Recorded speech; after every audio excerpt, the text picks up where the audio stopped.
11 মাস জেলখানায় থাকার পরে 32 দিন 26 দিন রিমান্ডে খাটার পরে এত জুলুমের পরে বিচারক জিজ্ঞেস করে 11 মাস পরে, হুজুর আপনি দোষী না নির্দোষ? এটা সত্য তো, আপনারা যারা আইন বুঝেন এরা জানেন। চার্জশিট যখন গ্রহণ করে ওই দিন জিজ্ঞেস করে, তাইলে এতদিন যে এই লোকটারে মারলি, সে লোকটারে রিমান্ডে নিলি, এই লোকটারে জেলে রাখলি, এখন যদি নির্দোষী হয় তাইলে ওই বিচারক বদমেশরে বলা দরকার না যে তুই জেল খাট গিয়ে আমার যে 11 মাস রাখলি এখন তুমি গিয়ে জেল খাটো। এটা কোন বিচার ব্যবস্থা? 11 মাস পরে বলতেছে আপনি দোষী না নির্দোষ। দোষী না নির্দোষ এটা জানার আগেই 3-4 বছর, এমনকি এমনও বন্দি আমরা পেয়েছি 10 বছর চলে গেছে, এখনো পর্যন্ত দোষী না নির্দোষ তার বিচারই হয় নাই। আমার কে বলেন এটা কি তামসা না? বিচারের নামে এটা তামাশা না? কোরআন সুন্নাহর বিচার ব্যবস্থা লাগবে। আমাদের কি লাগবে? কথা কয় না, কি লাগবে? সব কিছুতে এই কনসেপ্ট, ও ইমাম ভাই, ও খতিব ভাই, ও দাঈ ভাই, বক্তা ভাই, মুসলিম তুমি যদি দ্বীনের দরদি হয়ে থাকো, প্রত্যেকের একটাই দাবি হওয়া দরকার, এটা রফিকুল ইসলাম মাদানির বক্তব্য নয়, প্রত্যেকের কথা হওয়া দরকার, আমাদের ইসলামী শরিয়া লাগবে, কোরআন সুন্নাহ অনুযায়ী সমস্ত বিচার ব্যবস্থা, শাসন ব্যবস্থা লাগবে। আমাদের দাবি একটাই। আজকে আপনাদেরকে বলি, এই যে গার্মেন্টস, সোয়েটার ফ্যাক্টরি, এই সমস্ত ফ্যাক্টরিগুলোতে আন্দোলন কেন? এরা কোটি কোটি টাকা, যাদের শ্রম ঘাম, যাদের মজুরি, যাদের কষ্ট আর মেহনতে এই ফ্যাক্টরি দাঁড়ালো, তুমি শিল্পপতি হইলা, কোটিপতি হইলা, তুমি তাদের মজুরি দিতে চাও না। তোমার মতো ভণ্ড আর কেউ তাদের মজুরি দিতে চায় না। কেন? শরিয়া নাই যে, নাহলে তো 5 আইপিডা নিত এদেরকে। শরিয়া থাকলে এই সমস্ত ভণ্ডামি চলতো না। রাস্তাঘাট, কাল বাট, স্কুল কলেজের পারলে বাথরুমের, স্কুল কলেজ মাদ্রাসার বাথরুমের কমোড পর্যন্ত খায়লা সুরের দল, কমোড পর্যন্ত খায় ফেলে। কমোড তো খাইতে পারে না, টাকাটা খায়। খায় কি খায় না? 50 লাখ টাকা বাজেট হয়েছে, 25 লাখ মন্ত্রীর পকেটে, 13 লাখ আরো এমপির পকেটে, আর রয়েছে কত 12 লাখ, 6 লাখ উপজেলা চেয়ারম্যানের পকেটে, বাকি কত বাজেট? আর 6 লাখ। এখন চেয়ারম্যানে কয় আমি একটু ছাড়া দেই, কথা কন না? মেম্বার হেডাও ঘুরতাছে, হেও আর একটা ছাড়া দিব। এই অবস্থায় বাজেট হইতে হইতে আমাদের জায়গায় আসে, আইসা বাজেট কি হয়েছে? হাওয়া। এত মোটা বাজেট আয়া কেমন হয়েছে? শেষ। কেন হয়েছে? বলে না কেন হয়েছে? ইসলামী শরিয়া নাই। এই কনসেপ্ট মাথায় ঢুকান। এই চুরের দল কেন চুরি করতে পারতেছে? আল্লাহর বিধান যদি আল্লাহর জমিনে বাস্তবায়ন হইতো, as-সারিকু ওয়াস-সারিকাতু ফাকতাউ আইদিয়াহুমা, প্রত্যেকটা চোর এমপি হোক, মন্ত্রী হোক, প্রধানমন্ত্রী হইলেও চুরের সাজা হাত কাটা। এই চুরের শাস্তি কি হইতো? হাত কাটা। হাত কাটার ভয়ে আর চুরি করতো না। আপনি বলবেন হুজুর আগামীকাল কে কি তাহলে সব ফেরেশতা হয়ে যেত চুরেরা? ফেরেশতা হওয়া লাগতো বাধ্যতামূলক, ফেরেশতা হওয়া লাগতো বাধ্যতামূলক। এই বিচার ব্যবস্থা, এই বিশ্ব ব্যবস্থা, এই কুফরি সিস্টেম সব ভেঙে চলে দিতে হবে। মুসলিমদের ঈমানের টাকা যায় এটাই, জমিন কার? বিধান চলবে কার? ইনিল হুকমু ইল্লা লিল্লাহ, আমার আল্লাহ তা'বুদু ইল্লা ইয়া, জমিন আল্লাহর, হুকুম আল্লাহ। সব মাবুদ মানে আসমানের মালিক কে? জমিনের মালিক কে? রিজিকের মালিক কে? এখন জন কয় বিধানের মালিক কে, তখনই সমস্যা। বিধানদাতা কে? মানুষ না আল্লাহ? বিধানদাতা মাবুদ কে? আরে আল্লাহ যদি বিধানদাতা মাবুদ নাই হয়, তাইলে আল্লাহ যে কোরআনে বলতেছে আসমান জমিনের মালিক কেডা, সৃষ্টিকর্তা কেডা, এগুলো মক্কার কাফেররা মানত। ওয়ালা ইন সালতাহুম মান খালাকাস সামাওয়াতি ওয়াল আরদ লায়াকুলুন্না আল্লাহ।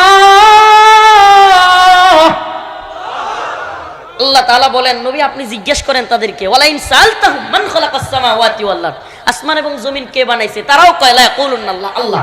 সমস্যা কোথায় বাচ্ছে? যখন রাসূল বলেছে লা ইলাহা ইল্লাল্লাহ, আল্লাহ ছাড়া কোনো মাবুদ নাই, কথা মানতে হবে আল্লাহর, লাত উজ্জার না। সুবহানাল্লাহ। এই যে তখনই পেছ লেগে গেছে, লাত উজ্জারে মানা যাবে না, এটা করা যাবে না, ওইটা করা যাবে না। ইসলাম এত বেশি বাধ্য করে কেন?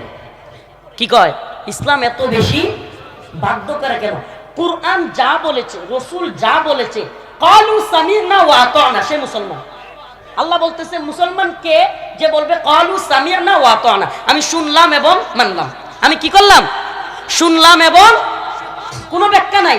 এই যে মহিউদ্দিন কি একটা, আমি জানতে চাই না কি নাম, খালেদ মহিউদ্দিন, দেখলাম শাইখুল হাদিস ইবনে শাইখুল হাদিস আল্লামা মামুনুল হক হাফিজাহুল্লাহকে জিজিয়া এটা নিয়ে প্রশ্ন কইরা, কর নিয়ে প্রশ্ন কইরা শাইখুল হাদিস আল্লামা মামুনুল হক দামাত বারকাতুহুমকে ইনায়া বিনায়া কোরআনের এই অংশটাকে আল্লাহ যেখানে স্পষ্ট বলেছেন, আমাদের কনসেপ্ট একেবারে ক্লিয়ার থাকবে, কোনো কথা নয়। আমাদের ইসলামের অবস্থা, মুসলমানদের অবস্থা নাজুক থাকতে পারে, ইমানের অবস্থা নাজুক হইতে পারবে না। আমার কোরআন কি বলছে আমি স্পষ্ট বলবো, এটাই হিকমা। আমার কোরআন যা বলছে এটা বলার নাম কি? এ ভাই, ইনায়া বিনায়া ঘুরায়া পেঁচায়া বলার নাম হিকমা না। আমি একটা উদাহরণ দেয় ছাত্র ভাইরা, তোমরা বসছই কেন, উঠতেছই কেন? এই এত রাত পর্যন্ত তারা থাকলোই কেন? ইনায়া বিনায়া ঘুরায়া পেঁচায়া বলার নাম হিকমা নয়। হিকমার একটা ছোট্ট উদাহরণ দিই। মনে করেন আমি একটা ডেলিভারি ম্যান, কি কথা কয় না, কি ডেলিভারি ম্যান, আমার কাছে একটা পণ্য দেওয়া হয়েছে। কি দেওয়া হয়েছে? মনে করেন এই মোবাইলটা একটা পণ্য, এই পণ্যটা আমাকে দেওয়া হয়েছে একজনকে দেওয়ার জন্য, একজনের বাড়িতে নিয়ে যাব। এখন এই পণ্যটা আমি গেছি একজনের বাড়িতে, যাওয়ার পরে দরজাটা খুল, দরজাটা খুল, না তোর জিনিস লয়ে যা। একটা তরিকা। নাম্বার 2, তরিকা নাম্বার 2, আসসালামু আলাইকুম ভাই, কেমন আছেন?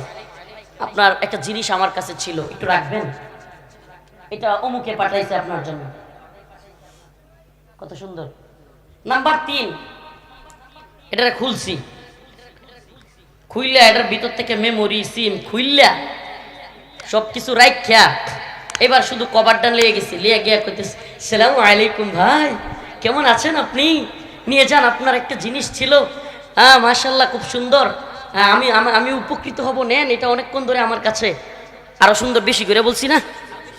এই 3 সূরতের কোন সূরতের নাম হিকমা? সুবহানাল্লাহ, পাবলিক দি ভালো আজ বুঝে। এই 3 সূরতের কোন সূরতের নাম হিকমা? 2 নাম্বার, জিনিস ঠিক থাকবে, আচরণ সুন্দর হবে, এটা হিকমা। ধমকের নামও হিকমা না, কিছু রাইখা দেওয়ার নামও হিকমা না। ইসলামের যা আছে, কোরআনের যা আছে স্পষ্ট বলবো, কিন্তু বলার ধরনটা হবে সুন্দর, এটা হিকমা।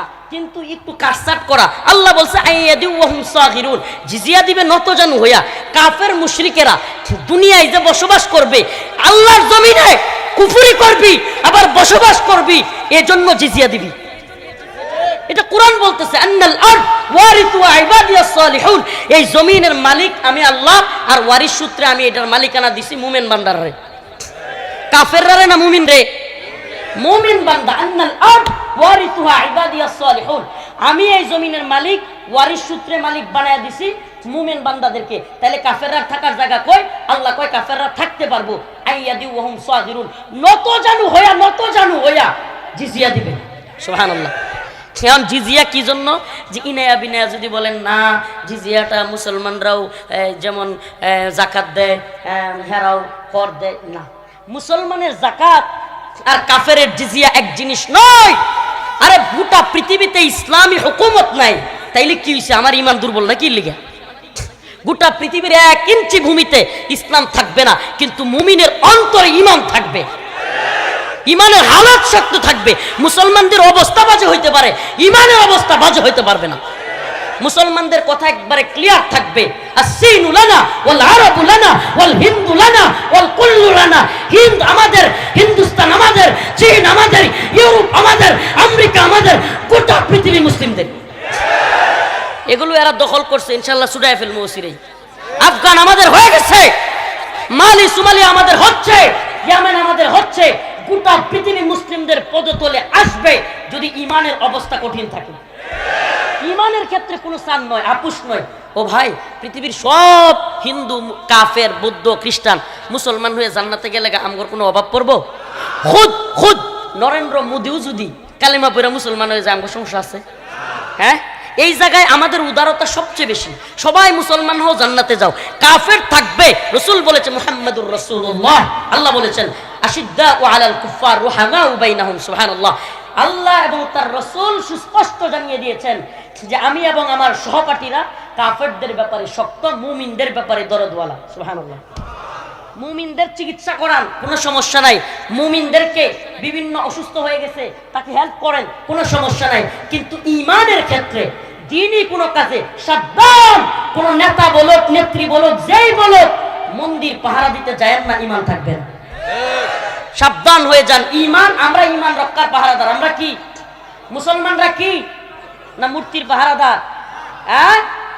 হ্যাঁ, মূর্তির পাহারাদারি করলে কি হবে?